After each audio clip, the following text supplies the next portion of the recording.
Yeah, yeah, yeah. I'm still here after all these years, after all these tears I shed.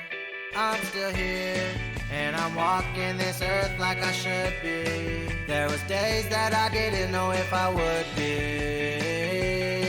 Yeah, yeah. Now I stand tall with my feet in the ground and my head in the clouds. 'Cause I'm still here like I should be. Yeah, yeah, like I knew that I could be. Here we go, here we go.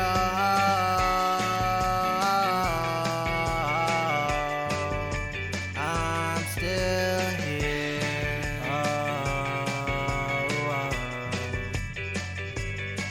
I'm here.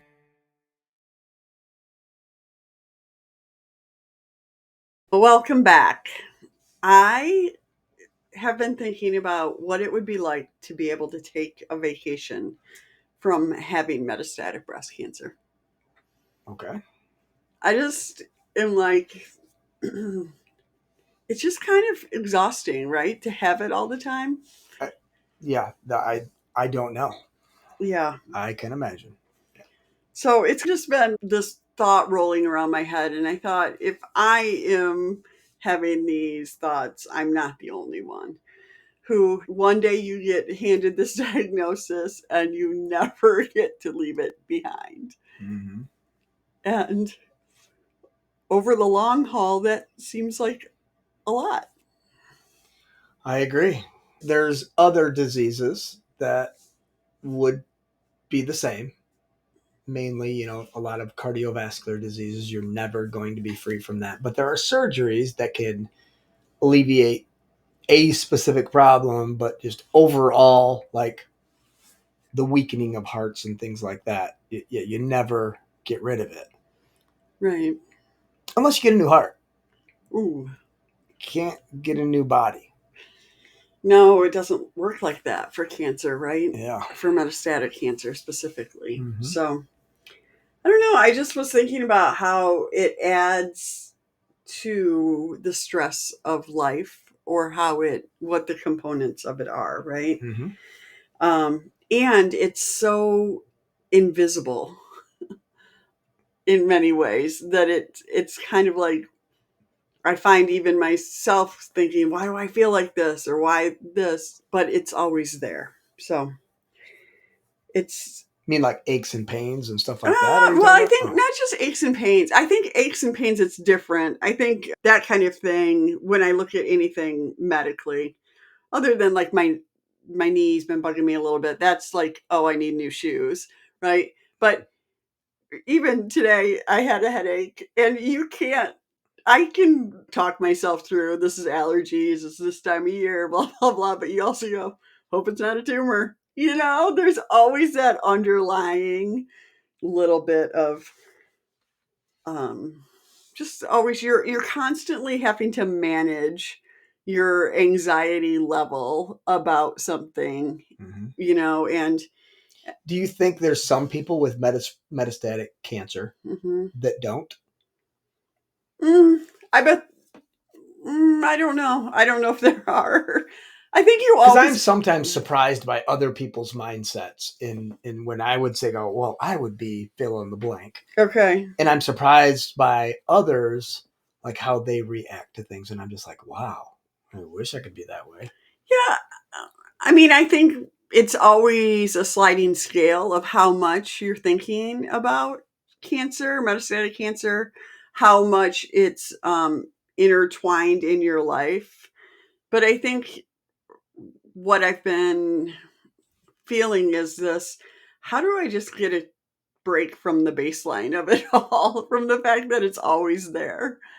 And, like, how could you? It would be so kind of, I don't know if I want to say cool, but man, to be able to just shut off that part of my brain for a week or whatever, it would just be interesting. I mean, there's such a mental part of it. There's the mental part of like having to manage appointments, your calendar. I gotta I got a notice today from the dentist saying, "Hey, you have an appointment such and such a day." And I was like, "Oh, that's the same day as my oncology appointment." So of course I have to take my oncology appointment over that.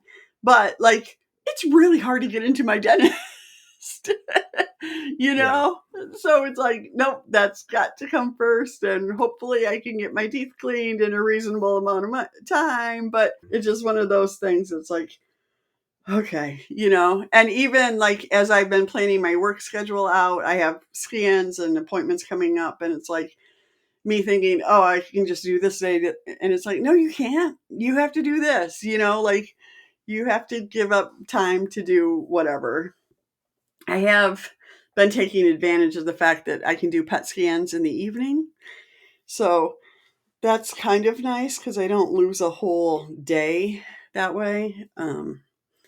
But it's all of those things. It's how I feel about like um, moving my body. Am I eating well? I just don't know anymore if I could like compare to somebody to go like, do you feel guilty for not taking care of yourself? Or I think the two you mentioned there, the moving your body and the eating right, yeah, I don't think that has anything to do with cancer. I okay, think that's our age. you do.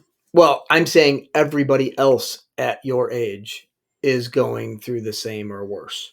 Is considering that, or Has to be. If you're not considering what you're putting in your body at this age, you look like shit and you're going to die early. okay, Fact. Go to a reunion. Look around. There are some people who are not paying attention to what they're putting in their body and they're not moving their body. And unfortunately, most of them will have an early exit. And that sucks, but it's the truth. I really look at 50-year-olds across the board. yeah, Some look 80, some look 30, yeah. some look 50, but they're all the same age. Well, it has to do with moving your body and what you're putting into your body. A lot of that does.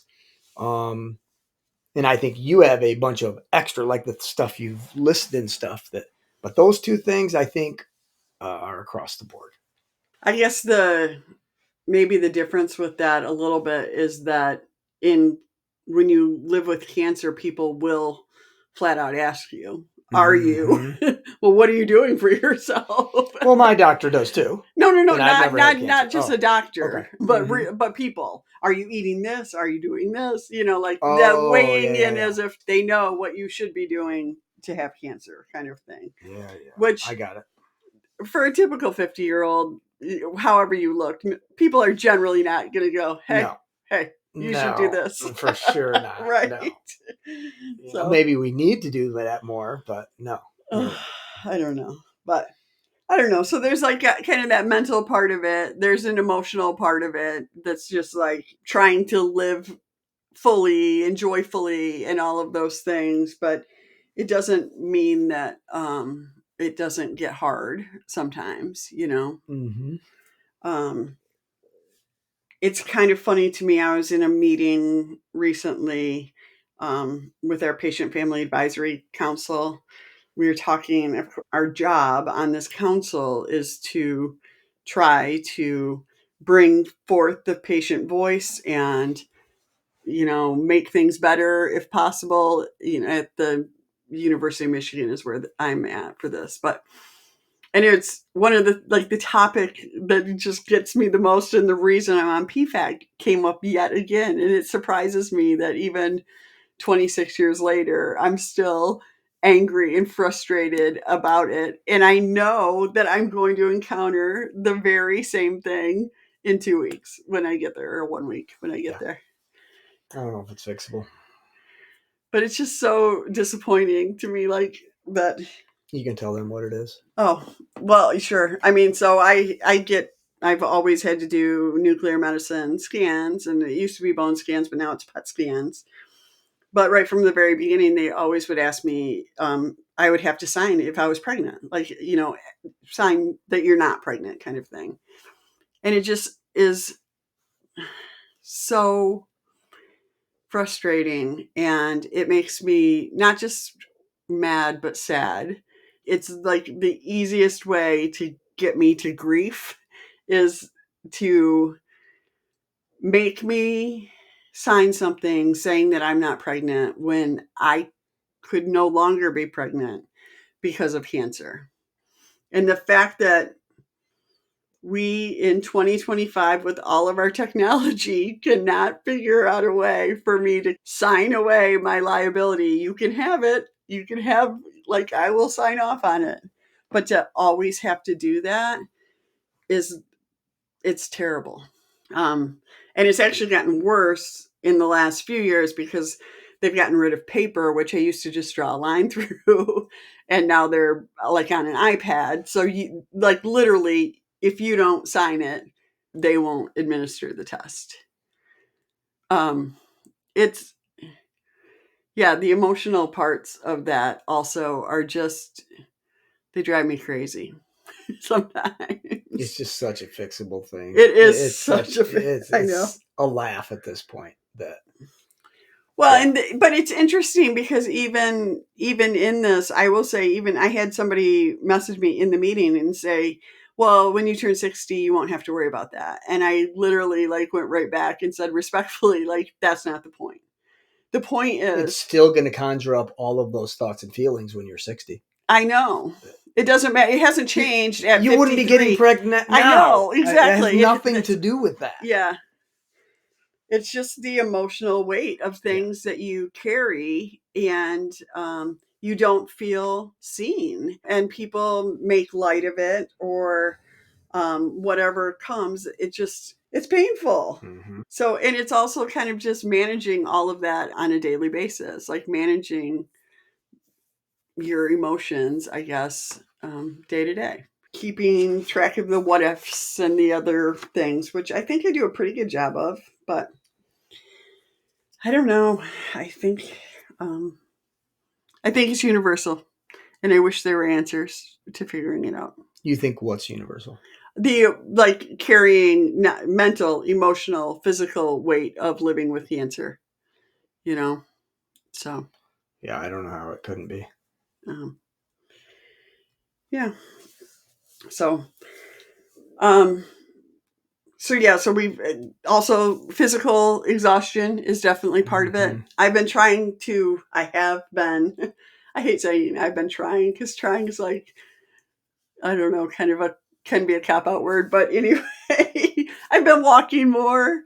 I have been giving myself grace with my mile times. Don't have to be what they have been in the past, but just trying to kind of restart that whole process of becoming more physically fit.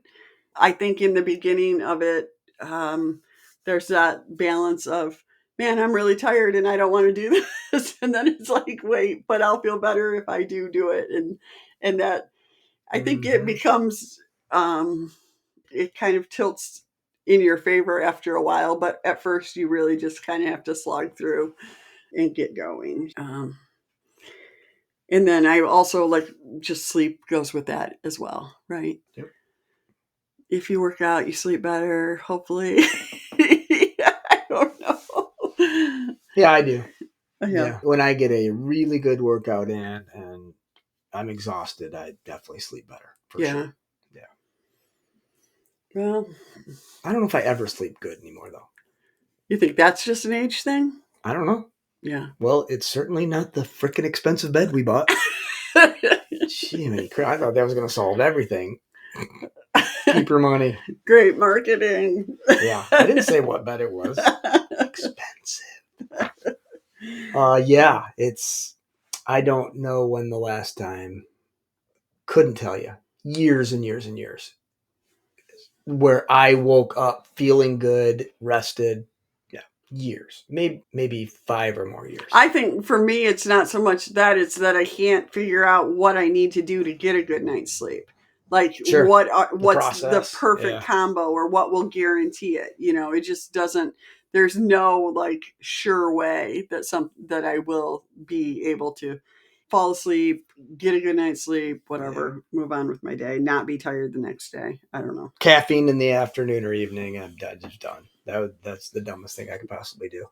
Well, I learned that a long time ago, so I rarely do that. But I feel like that's been a later addition for you, 20 years down the line. Yeah, it was. Yes. But it's just my body that wakes me up.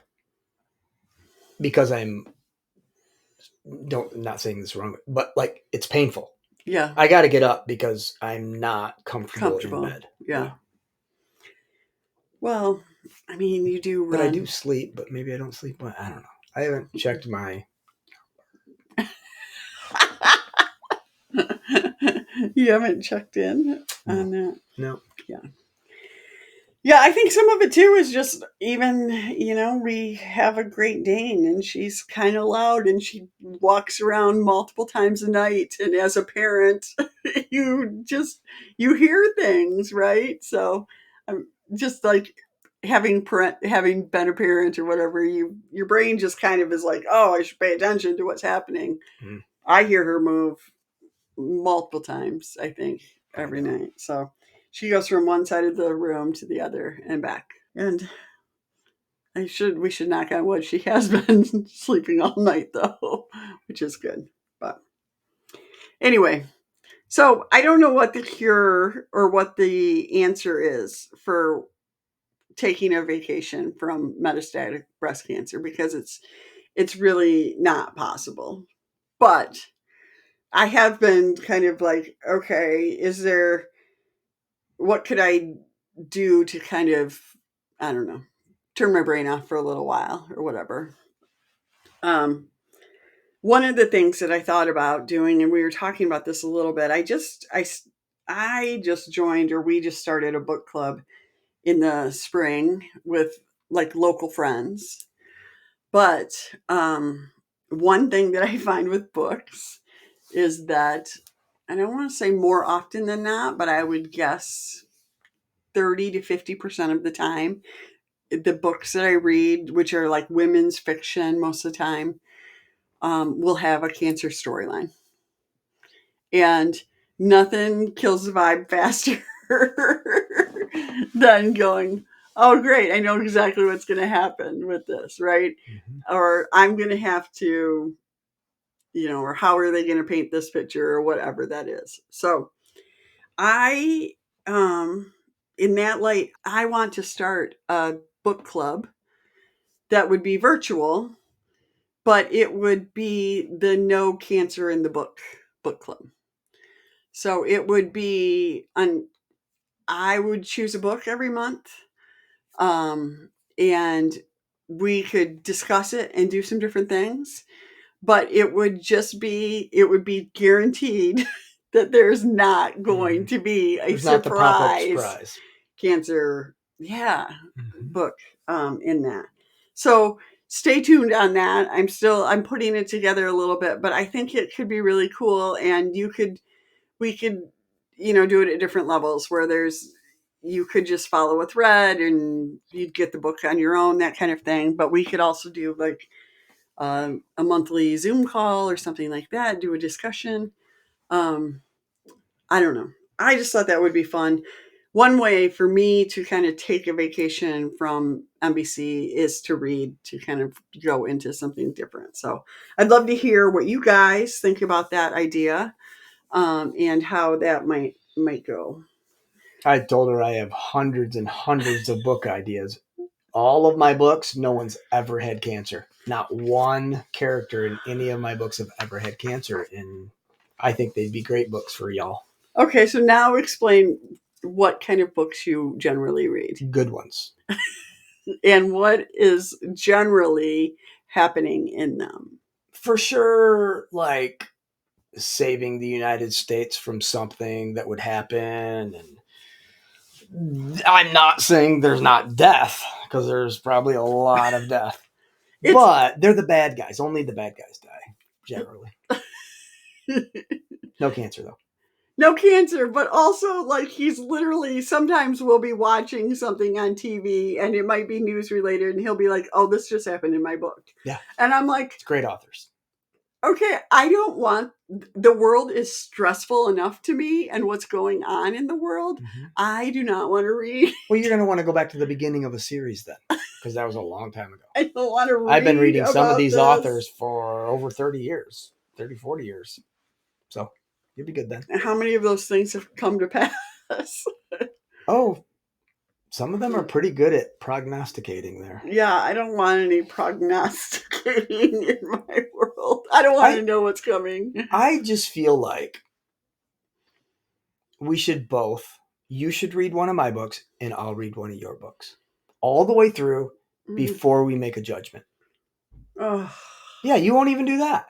You love reading, but you won't. You make these judgments about my books, and you don't know. You could love them. I could love them. I'm a little. I will read one of your books from England in the 1800s. No. That's what I was just going to say. Our book club, our local book club, just read Pride and Prejudice, and it was a did not finish. Well, some of these for people me. probably read that in school, maybe. Yeah, I'm sure a lot of you did. That's not one that I read in school, but I did decide that life was too short to read a book that I hated, and after 3 weeks of kind of muddling through it, I let it go. So please don't pick that one for me then. Well, I don't think that reflects what I read. There we go. Right. Mm-hmm. So before you go into the next thing, this vacation. Yeah. Let's say your oncologist said, listen, you don't have cancer anymore. We're going to stop any drugs you're taking. Why don't you come and see me once every 5 years just to do a checkup? But as of right now, you don't have cancer. I know metastatic, it's for life and all that, but not you don't. You've been through. Could you take a vacation ever at that point? I've actually been thinking about this a little bit because I've been thinking about stopping my medicine or having that conversation. Okay. I feel like what happens though with that is that it would go the other way in terms of we're going to scan more often. It almost increases. Mm-hmm. So, and it could increase that on the mental side of worry. Absolutely. Yeah. Absolutely. So honestly, to be very honest, I literally was just thinking that I wanted to have this conversation. I feel like I am ready to back away, but also there's part of me that's like, no, Sydney's getting married next spring. I don't want the stress of anything in that. But let's say your oncologist just convinced you. Yeah. Listen to me, Heather. You're done. You're done. There's nothing going positive with what you're doing. Matter of fact, you'd even be healthier if you stopped doing this. Do you think you could ever get to the point of a vacation? A mental vacation or a physical mental vacation? Now, clearly the things that have been done. And you'll never not live with them. So it's more mental than physical I'm talking about here. But your vacation. Mm-hmm. I mean, certainly you today compared to 20 years ago, you think about cancer less, although we do this. Therefore, we talk about cancer a lot. I think about it more on a bigger picture than on 5 years ago, before we were doing this kind of stuff. Right. There were definitely days that went by that I don't think, maybe you didn't even think about cancer once. Maybe. But compared to 20 years ago, I'm saying. Would that go on? Okay, you're asking me to. I think I would like to think that I could, believe, okay, yep, I'm ready. This is done. This is a part of my past. Mm-hmm. I would need some scans under my belt to be able to. And you know what? I don't know if you could do this. Really? A podcast. You're thinking about cancer every week. We're talking about cancer every week. All that's doing is bringing it up more. Mm-hmm. If you want to take a vacation from it, there's none of this either. Well, that's true. Because people who don't have cancer don't do this. True. But people who had cancer want to support people who have cancer. Mm-hmm. Yeah. But I don't think that's a vacation then. No, I agree. I was thinking a vacation is kind of short term. Okay. Just like a week. like like a week or two of how could I just put this down for a little while? How could I just like trade brains with you for a while, or Yeah. um, Although this could be good. I you like know, this idea. I just kind of sometimes like even I look around when I'm at work and go like I don't know. There's a little bit of that, like I don't want to say why me. It's not a why me. It's more of a um It is a why me. There's nothing wrong with why me. yeah. Well, it's more of that just kind of like I do sometimes literally go, "What's been your crisis in your life?" Or sometimes when people Why is every crisis in your life you caused? In mine, I didn't. That part. No, I'm yes, serious. that's true too. There is. I mean, I the just truth. feel like there can be a lot of judgment of people with metastatic cancer in terms of, or people with metastatic breast cancer sometimes feel a lot of, um, like, I should be able to, like kind of always shooting themselves about being able to kind of resume real life, normal life. Yeah. And then it's like, well, wait a second. If I put that on somebody else, where would you be in this process? That's certainly not what I hear like from your guests that you had this summer and stuff. Yeah. That's not them. And they're all doing pretty good. I mean, that wasn't them. I'm not saying the pressure wasn't applied to them or from outside people, but they're like, no, this is what I do now. Especially In terms of cancer? Yeah. I Yeah. mean, what was her name? I'm terrible with names. Terlisa? No. Shanahan? Oh, yeah. Kelly. Kelly? Yeah. Yeah. Yeah. Didn't seem like there was any pressure. I mean, this, shoot, give up being a surgeon and holy moly, and went on disability and said, let's go. What can I help? How can I help? I Yeah. mean, wow. Yeah. That's amazing. Yeah. Yeah. I don't know. There's no vacation days for metastatic breast cancer. No I'm afraid you're PTO right. for you, I'm afraid baby. you're right. Yeah. But sometimes I just think about what it would be like. And you know what? There may be in the future. Wouldn't that be cool? That would be cool. And, I don't think we're a million years. Obviously, everybody listening to this understands the state at which research dollars are up in the air right now. But assuming we get back on track in a fairly short period of time, Yeah. they are doing awesome things. And I can see it. I can definitely see us being able to manage cancer from the inside out. Yeah. For sure. Yeah. All cancers, really. Right. Well, that would be amazing. Yeah. And it would then also lead that question of, so what's next in our lives, right? Those of us living with metastatic, how do you transition? Yeah. Which is cool. Great problem to have. Mm-hmm. We'd all take it for sure. All right. Well, no vacations, but keep going, right? Thanks for inviting me back. I didn't know if I was going to get laid off for a couple months again, or No, you're stuck with me for a while until Okay. I get a schedule really going. So you know okay. how that goes. All right. Well, I will see you guys next week, maybe. All right. We'll see you. See ya. Thanks so much for watching and being a part of our community. It means the world to us. Our goal is always to help as many people as possible live well with cancer. You can help us by subscribing and sharing episodes when you hear of others that could benefit from it.